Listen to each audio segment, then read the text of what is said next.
उत्तरकाशी के सिलक्यारा ऑपरेशन से जुड़ी बड़ी खबर आ रही है। सरिया को काटकर हटा दिया गया है। गैस कटर से काटने में सफलता मिली है। पाइप डालने की प्रक्रिया अब शुरू हो रही है। रेस्क्यू साइट पर 7 टेक्नीशियन की टीम पहुंची है।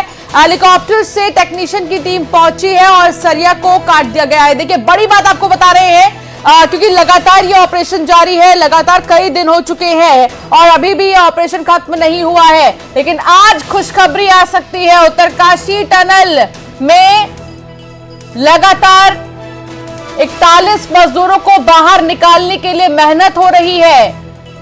41 जिंदगियों को बचाने की कोशिश अब आखिरी फेज में है। सुबह से ही अगर बात करें तो टनल में खुदाई कर रही है अमेरिकी ऑगर मशीन, जिसमें खराबी भी बीच में आ गई थी। सरिया के फंसने की खबर आई थी, उसको निकाल दिया गया है। इससे बचाव कार्य रुक गया। लेकिन अब खुशी की बात यह है कि वापस ये काम शुरू हो जाएगा। सरिया क्योंकि जो अटका हुआ था उसको निकाल दिया गया है। इसे ठीक करने के लिए दिल्ली से हेलीकॉप्टर से 7 एक्सपर्ट बुलाए गए और ये एक्सपर्ट्स ही यहां पर लगातार डटे हुए हैं। 12 मीटर की खुदाई अभी भी बची हुई है। लगभग 6-6 मीटर के 2 पाइप अभी डाले जाने बाकी है। 12 मीटर की खुदाई के बाद ही रेस्क्यू का काम शुरू हो जाएगा। लेकिन अब खुशी की बात यह है कि जो अड़चने आ रही थी अब वो खत्म हो चुकी हैं। अब इसको शुरू कर दिया जाएगा वापस से चलाना। उत्तरकाशी टनल हादसे के बाद सड़क और परिवहन मंत्रालय ने पूरे देश में बन रही 39 टनल को सेफ्टी ऑडिट कराने के फैसले दिए। इसके लिए कोंकण रेलवे कॉर्पोरेशन लिमिटेड के साथ करार किया गया है। लेकिन अगर बात उत्तरकाशी टनल की हम करें तो उत्तरकाशी सुरंग में कहां मजदूर फंसे हैं ये भी बता देते हैं। लगभग 60 मीटर तक मलबा जमा हुआ है और बीचों बीच मजदूर फंसे हैं। मदद मिलने में कहीं कोई कमी इस समय नहीं है। तो भास्कर जी पूरी तरह से आश्वस्त हैं कि ये मिशन जल्द ही कामयाब होने वाला है। वो कोई समय सीमा नहीं बता रहे हैं, लेकिन कह रहे हैं कि जिस तरीके से जो सरिया एक अवरोध बन के आई थी वो पूरी तरह से हटा दिया गया और उसके बाद अब पाइप के डालने की प्रक्रिया यहां पर शुरू हो रही है। कैमरामैन रविंद्र के साथ अनुपम मिश्रा, न्यूज 18 सिलक्यारा, उत्तरकाशी।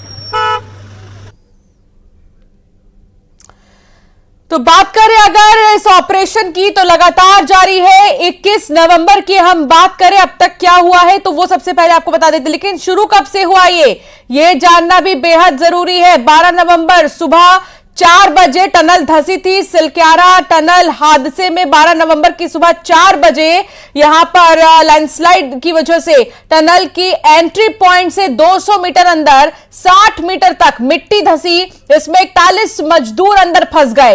रेस्क्यू के दौरान 16 नवंबर को टनल से और पत्थर गिरे, जिसकी वजह से मलबा कुल 70 मीटर तक फैल गया। टनल के अंदर की अगर हम बात करें तो मजदूर जो है वो बिहार, झारखंड, उत्तर प्रदेश, पश्चिम बंगाल, ओडिशा, उत्तराखंड और हिमाचल प्रदेश के हैं। उन तमाम मजदूरों का भी इसमें नाम फ्लैश किया गया था कि कितने मजदूर अंदर टनल में फंसे हुए हैं। चारधाम रोड प्रोजेक्ट का हिस्सा है ये टनल और बम्हाखाल यमुनोत्री नेशनल हाईवे पर सिलक्यारा डंडल गांव के बीच पड़ता है। लागत इस टनल को बनाने की कुल 853 करोड़ से भी ज्यादा रुपए। बर्फबारी के दौरान भी यह टनल खुली रहेगी, इसीलिए इसका निर्माण किया जा रहा था। इसकी कुल लंबाई लगभग 4.5 किलोमीटर और 4 किलोमीटर का हिस्सा बनकर इसका तैयार हो चुका था। पूरा होने से यमुनोत्री जाने वालों को कनेक्टिविटी मिलेगी। धरासू से यमुनोत्री की दूरी 26 किलोमीटर कम होगी। 1 घंटा समय बचेगा। प्रोजेक्ट 2018 में पास हुआ। 2022 तक पूरा करने की डेडलाइन थी, लेकिन 2023 में भी इसका काम लगातार चल रहा था। आधे से ज्यादा काम पूरा हो चुका था। लेकिन दुख की बात यह है कि बीच में ही धंसने की वजह से यहां मजदूर फंस चुके हैं। आपको बता दें कि 12 नवंबर को सुबह 4 बजे टनल में मलबा गिरना शुरू हुआ तो 5:30 बजे तक मेन गेट से 200 मीटर अंदर तक भारी मात्रा में जमा हो गया।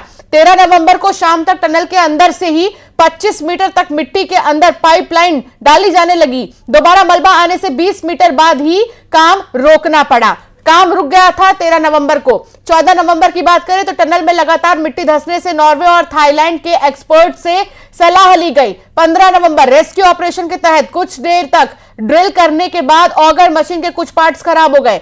16 नवंबर को इसी तरह यह सिलसिला जारी रहा। उनको बाहर निकाल पाए तो पूरी टीमें तैयार हैं, पूरी स्ट्रेंथ में हम लोग यहाँ पे हैं और आशा है कि उनको जल्दी हम पूरा सुरक्षित बाहर निकाल पाएंगे।